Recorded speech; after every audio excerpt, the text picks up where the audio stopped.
नमस्कार विद्यार्थी मैत्रिणींनो, आज आपण इयत्ता 9वीचा आंतरराष्ट्रीय वाररेषा हा पाठ अभ्यासत आहोत। तर याच्यापूर्वी आपण पाहिलं की सुनील आणि मिनल यांचा जेव्हा प्रवास त्यांनी पूर्ण केला, हा प्रवास पूर्ण करत असताना जेव्हा ते मूळ रेखावृत्तावर परत आले तेव्हा त्यांच्यामध्ये की वाद निर्माण होतो की मिनलच्या मते ग्रीनिच रेखावृत्तावरती बुधवारची मध्यान्ह वेळची वेळ आहे, तर सुनीलच्या मते ती शुक्रवारची वेळ आहे मध्यान्हची। मग गुरुवार कुठं गेला असा एक प्रश्न आपल्यासमोर निर्माण होतो। मग अशा प्रकारच्या गोंधळावरती एक उपाय काढण्यात आला की आपल्याला ह्या वाराच्या गोंधळावरती जो उपाय आहे तो आपल्याला पाहायचा आहे आज। तर पृथ्वीचे परिवलन, परिभ्रमण, सूर्योदय, सूर्यास्त या नैसर्गिक घटना आहेत। पृथ्वीची फिरण्याची गती व दिशा आणि तिचा आकार यांचा अभ्यास करून मानवाने आपल्या सोयीसाठी कालमापन पद्धती तयार केल्या। पृथ्वीचा आकार विचारात घेऊन त्यावर काल्पनिक वृत्तजाळी तयार केली। त्या वृत्तजाळीतील रेखावृत्ते आणि परिवलन गतीचा कालावधी यांची सांगड घातली। म्हणजेच पृथ्वीला एक परिवलन पूर्ण करण्यासाठी 24 तास लागतात।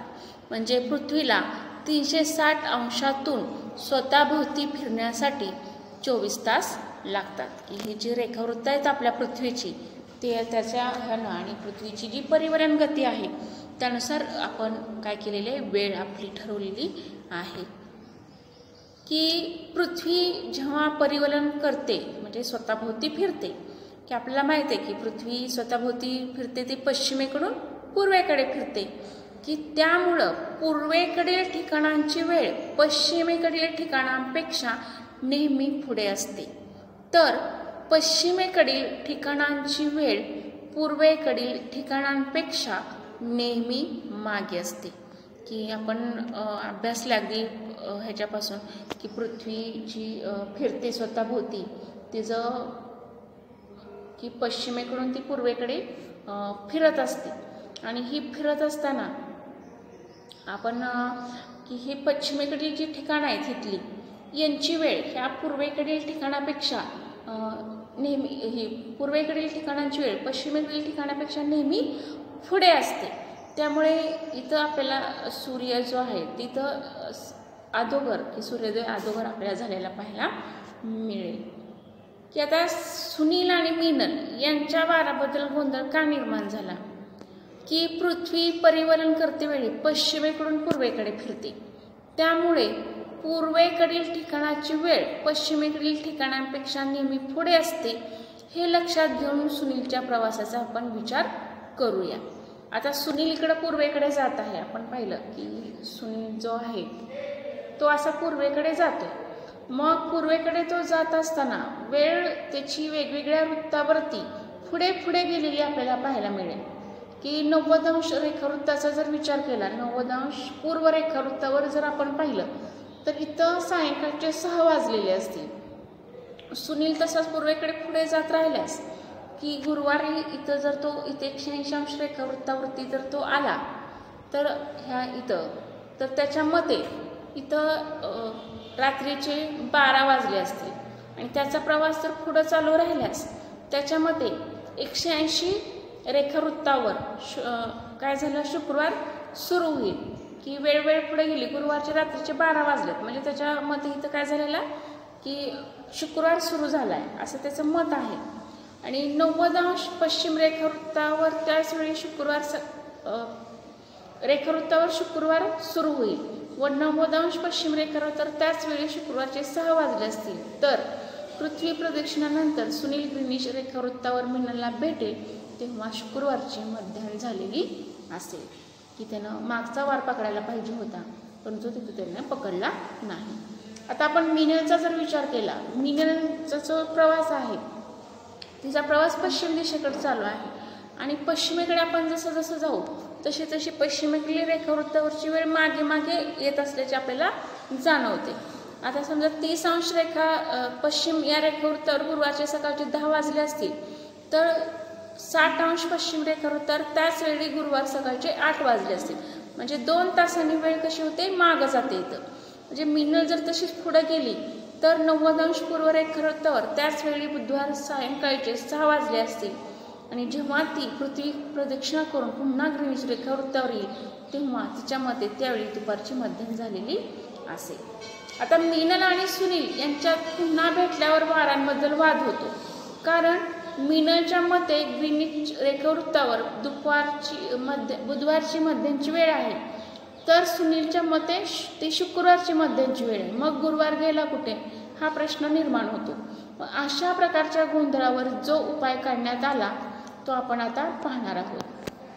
आता आपल्याला हा जो गोंधळ निर्माण झालाय त्यासाठी उपाय काढलेला आहे की आपण जेव्हा 180° रेखावृत्त ओलांडतो तेव्हा आपल्याला काळजी घ्यावी लागते, कारण मूळ रेखावृत्तापासून म्हणजे 0° पूर्व किंवा पश्चिम दिशेने गेल्यावर 180° रेखावृत्त 12 तासाच्या फरकाने येते.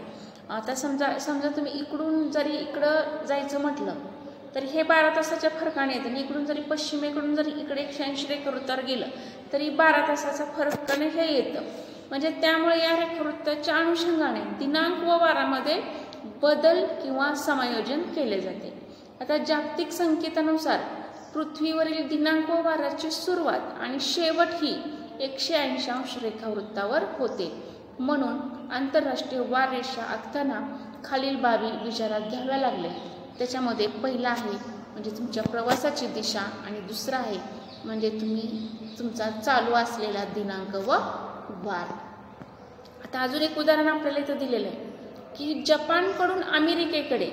आता तुम्हाला माहिती आहे की जपान जो आहे तो ह्या आशिया खंडाकडे ह्या भागामध्ये येतो. इकडं जपान आहे आणि इकडं आहे ती अमेरिका आहे.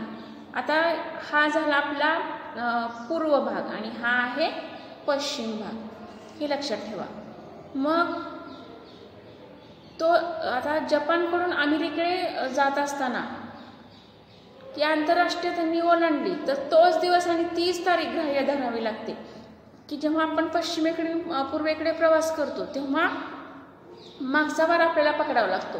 आता जरी जपानकडे तुम्ही जात असाल आणि जपानमध्ये जर 25 डिसेंबर असेल तर तुम्ही जेव्हा अमेरिकेमध्ये पोहोचता तेव्हा सुद्धा 25 डिसेंबर धरावा लागतो.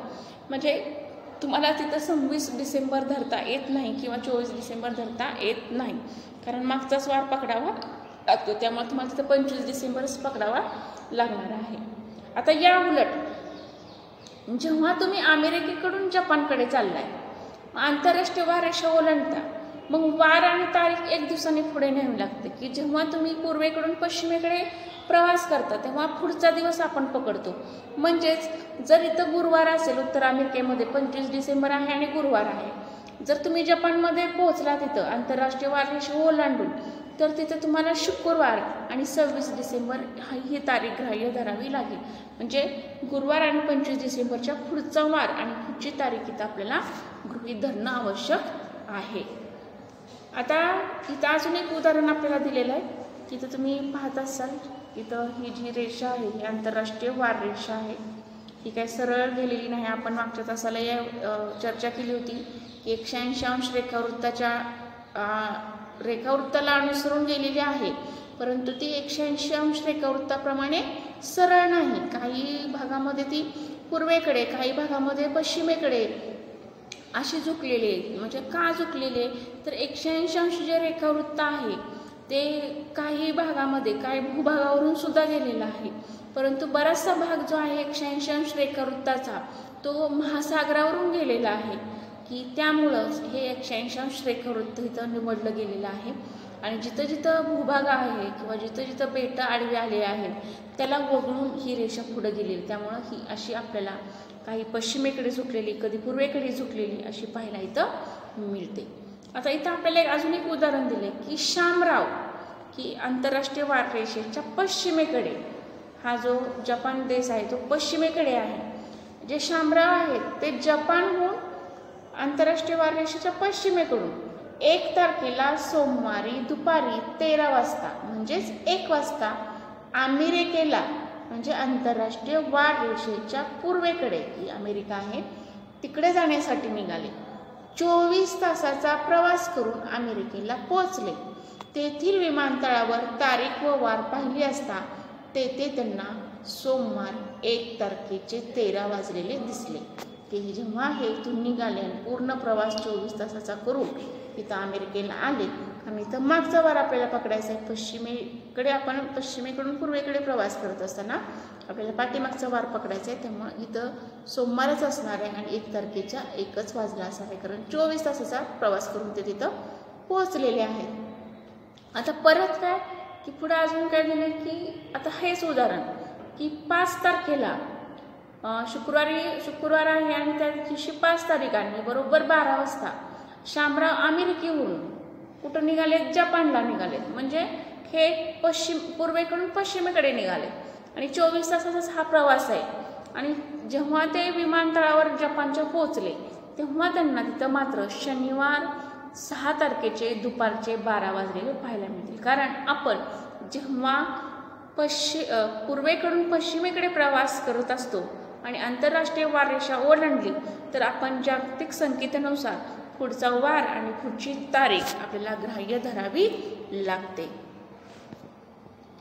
आता मग आंतरराष्ट्रीय वाररेषेच्या अनुषंगाने असे लक्षात येते की पृथ्वीवर दिवस आंतरराष्ट्रीय वाररेषेच्या पश्चिमेला सुरू होतो तर पूर्वेला संपतो.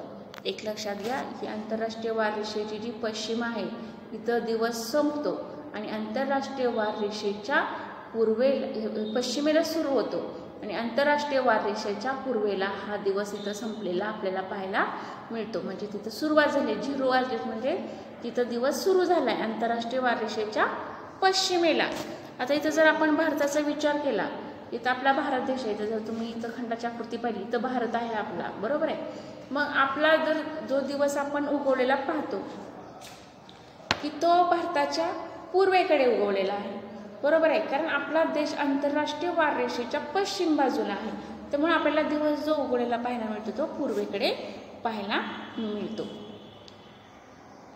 त्यानंतर 180 अंश रेखावृत्तावर बरोबर रात्री 12 वाजण्याच्या क्षणी एकच वार असतो. लक्षात ठेवा, जेव्हा 180 रेखावृत्तावरती इथं पूर्व पश्चिम आपल्याला दिलं नाही, म्हणजे 180 अंश जे रेखावृत्त आहे तिथं रात्री वाजण्याचे एकच वारा असतो. पश्चिमेकडे वेगळा पूर्वेकडे असं नाही, फक्त तिथं एकच वारा असतो. तेथून पूर्वेकडे म्हणजे अमेरिकेची संयुक्त संस्थाने, म्हणजे जी पूर्वेकडले हे जे इकडे देश आहेत पूर्वेकडल्या बाजूला या भागामध्ये इथं मग जे अमेरिकेची संयुक्त संस्थाने चिली आहे या देशाच्या दृष्टीने तो वार संपण्याचा क्षण असतो. तर पश्चिमेकडे ती जपान, ऑस्ट्रेलिया जे हे देश आहेत त्यांच्या दृष्टीने तो वार सुरू होण्याचा असतो. मग असा प्रश्न पडतो की 180 अंश रेखावृत्ताच्या अनुषंगाने दिनांक व वार का बदलत नाहीत? आंतरराष्ट्रीय वाररेषा कशासाठी हवी? तर हा जो भाग आहे तो आपण पुढच्या तासाला पाहणार आहोत. तर आज आपण इथंच थांबूया. तर पुढच्या तासाला राहिलेला भाग तुम्ही वाचून यायचा आहे, म्हणजे हा भाग तुम्हाला अधिक स्पष्टपणे समजेल.